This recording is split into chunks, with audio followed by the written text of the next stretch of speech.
For 3 years, every major Western newspaper told you the same story. Russia is collapsing, the ruble is finished, Putin is isolated, the sanctions will bring Moscow to its knees, the Russian army is incompetent, Russia has already lost. And I want you to think about that for a second. Because none of it happened. The ruble recovered, the economy adapted, the army is still fighting. And right now something is shifting, something very big. And most people are completely missing it. My name is Professor Jiang. And today, we are going to do what we always do here. We are not going to give you emotion. We are not going to give you propaganda. We are going to give you the cold, structural analysis of power. Because the world is not run on feelings. It is run on incentives, geography, and leverage. And today we're going to look at all three. And by the end of this video, you will understand why Moscow is no longer playing defense. If you're learning something here, please hit subscribe. You'll get notified every time I post. Let's get into the video. Okay? So the first thing I need you to understand is a concept. And this concept is called strategic patience. Strategic patience means this. You do not win every battle. You do not respond to every provocation. You absorb pressure. You endure pain. You wait because you understand that time is on your side. And this is exactly what Russia has been doing. Think about what happened when the war in Ukraine started. The West came together immediately. Sanctions, weapons, billions of dollars, political pressure from every direction. The G7 united. NATO activated. And the message to Moscow was clear. We will crush you economically. We will isolate you diplomatically. And Ukraine will break your military. That was the plan. So let me ask you a question. Did it work? The answer is no. And here's why. Because the people who designed that strategy made a fundamental error, a game theory error. They assumed that economic pain would force a political change inside Russia. That the Russian population would rise up against Putin. That the oligarchs would turn, that the system would crack from the inside. But here's what they missed. They missed the history. They missed the culture. And they missed the geography.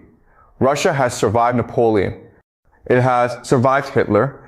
It has survived the collapse of the Soviet Union in 1991, which, by the way, was arguably the greatest economic catastrophe any nation survived in modern history. 40% GDP collapse, hyperinflation, and they are still here. So the idea that swift sanctions and frozen assets would break Moscow, that was wishful thinking, not analysis. And Russia knew this. So Russia waited. Okay, now I want you to look at a map because geography will always tell you the truth. Look at Russia. This is the largest country on earth. 11 time zones. Borders with 14 countries. Direct access to the Arctic. Direct access to the Pacific. Land border with China to the south. And here, right here, is the critical piece. Russia sits at the center of the Eurasian landmass, which means that if you want to contain Russia, you have to surround an area bigger than the entire continent of North America. That's what NATO tried to do. And here is the problem. You cannot do it. You simply cannot do it because the geography does not allow it and the resources do not allow it. Now look at Ukraine specifically. Ukraine is important, not just because of the war. Ukraine is important because of what the war has revealed. Look at the Eastern Front. Look at the cities that have been fought over. Bakhmut, Avdiivka, Kherson. These are not just towns on a map. These are grinding points. These are the places where, and I want you to understand this clearly, where NATO's weapon stockpiles have been depleted. Here's a number for you. The United States, before this conflict, estimated it had enough artillery shells to sustain a major war for approximately 30 days. 30 days. Ukraine has been consuming shells at a rate that no Western production line can match. And this is exactly what Russia was counting on. Not a fast victory, a slow bleed. A grinding war of attrition. Because Russia understood something that Western strategists did not want to admit. The West does not have the industrial capacity for a long war. The Cold War ended, defense industries downsized, manufacturing moved to Asia.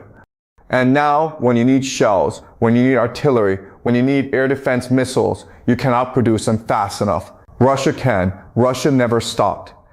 Okay, so let me now show you exactly what is changing, because the shift that is happening is not one thing, it is three things happening simultaneously.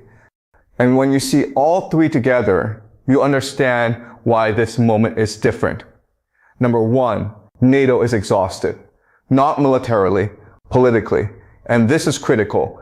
Look at the elections across Europe, in Germany, in France, in Hungary, in Slovakia. Anti-war parties are gaining ground. The populations of these countries are tired. They are dealing with inflation. They are dealing with energy costs. They are dealing with economic stagnation. And every month they are being asked to send more money, more weapons to Ukraine. The political will is fracturing. And Russia knows this. Russia reads this. And Russia is simply waiting for the fracture to become a crack, and a crack to become a collapse. Because here's the game theory logic. You do not need to win militarily if your opponent runs out of political will to fight you. Number two, the dollar is losing ground. Now this one I really want you to pay attention to, because most people still don't understand how important this is. The United States dollar is the world's reserve currency. What that means practically is this. If Brazil wants to buy oil from Saudi Arabia, they pay in US dollars. If India wants to buy grain from Australia, they pay in US dollars. Every international transaction goes through the dollar, and that gives America enormous power. But here is what has happened since the sanctions started. Russia started selling oil to China in yuan. India started buying Russian oil and paying in rupees. Saudi Arabia started having conversations, serious conversations, about pricing some oil in currencies other than the dollar. Now this is not a revolution overnight, but here is what it is. It is a crack in the foundation. Because the moment the world believes there is an alternative to the dollar for international trade, the moment that belief takes hold, the leverage of American financial power begins to erode. And Russia is at the center of this shift, because Russia has forced the world to ask a question it was never supposed to ask. Do we need the dollar? Number three, the Middle East is pulling American attention away from Europe. Right now, the United States is managing multiple crises simultaneously. Ukraine, Middle East, Taiwan, tensions in the Pacific, North Korea, and a domestic political environment that is deeply divided on how much money to spend overseas. Every dollar, every weapon, every diplomatic hour spent on one crisis is an hour not spent on containing Russia. Russia understands this. And Russia is not creating these crises. Russia is simply watching and waiting and benefiting. This is what strategic patience looks like in practice. Okay, so now I want to talk about something that almost nobody is discussing properly, and that is Russia's actual strategic assets. Because everyone focuses on the military. And yes, the military is important, but the military is not Russia's most powerful weapon right now. Russia's most powerful weapon is energy. Look at this map of European energy infrastructure. Look at where the pipelines run. Look at where the LNG terminals are. For decades, Europe built its economy on the assumption of cheap Russian energy, natural gas, oil, even nuclear fuel for some countries' power plants.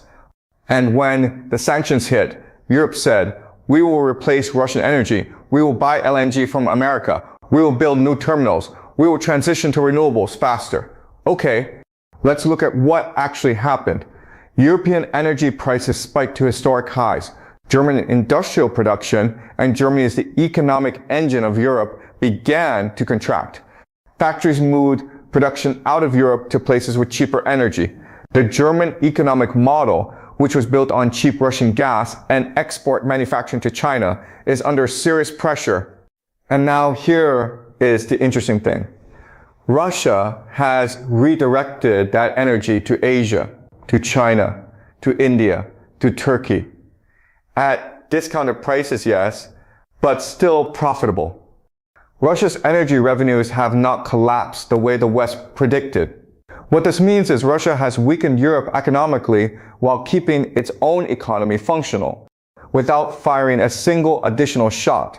That is leverage. Now add to that the nuclear dimension. Russia has the largest nuclear arsenal on Earth. And Russia has been very deliberate about reminding the world of this fact, not because they plan to use it, but because the threat of use changes the calculation of everyone else. Because here's the logic. If you are a NATO country and you are thinking about direct military confrontation with Russia, not supplying Ukraine, but actually sending your own soldiers, you have to think about that nuclear ceiling. And that ceiling limits your options. This is what game theory calls the shadow of the future. Your decisions today are shaped by what you believe could happen tomorrow. Russia's nuclear posture casts a very long shadow. Now, I want to zoom out because the most important change, the one that tells you why the balance is really shifting, is not about Russia alone. Look at this map. Look at the relationships forming right now. Russia, China, Iran, North Korea. These four countries have moved closer together in the past 3 years than at any point since the Cold War. Are they a formal alliance? No. Do they share the same ideology? No. Do they always trust each other? Absolutely not. But here's what they share. They all want an alternative to the American-led world order.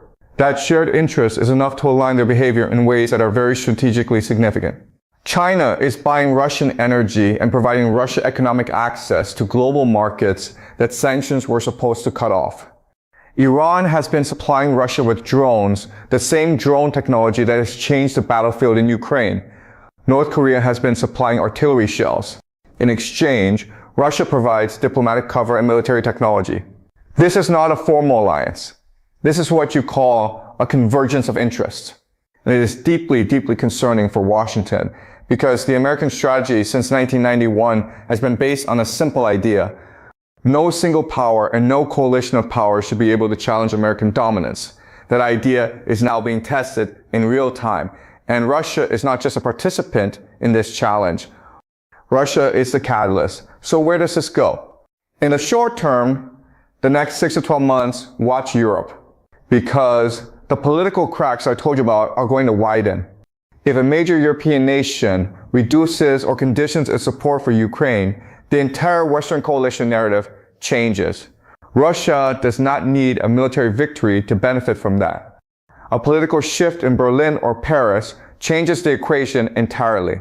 In the medium term, over the next 2 to 5 years, watch the dollar. Watch how many countries begin to settle trade in non-dollar currencies.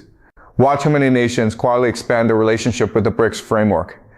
If this accelerates, the financial foundation of American power begins to genuinely erode. And in the long term, the question that nobody wants to ask out loud is what kind of world order emerges from all of this? Because the one thing we know from history is this. Every dominant world order eventually ends. The British Empire ended. The Soviet Empire ended. Nothing lasts forever. The question is not whether the current order will change. The question is how it changes. Peacefully, through negotiation and managed transition. Or violently, through the kinds of conflicts that restructure the world by force. And Russia's strategic patience, the waiting, the enduring, the slow repositioning is a bet that it can be part of shaping what comes next. Here's what I want you to take away from today.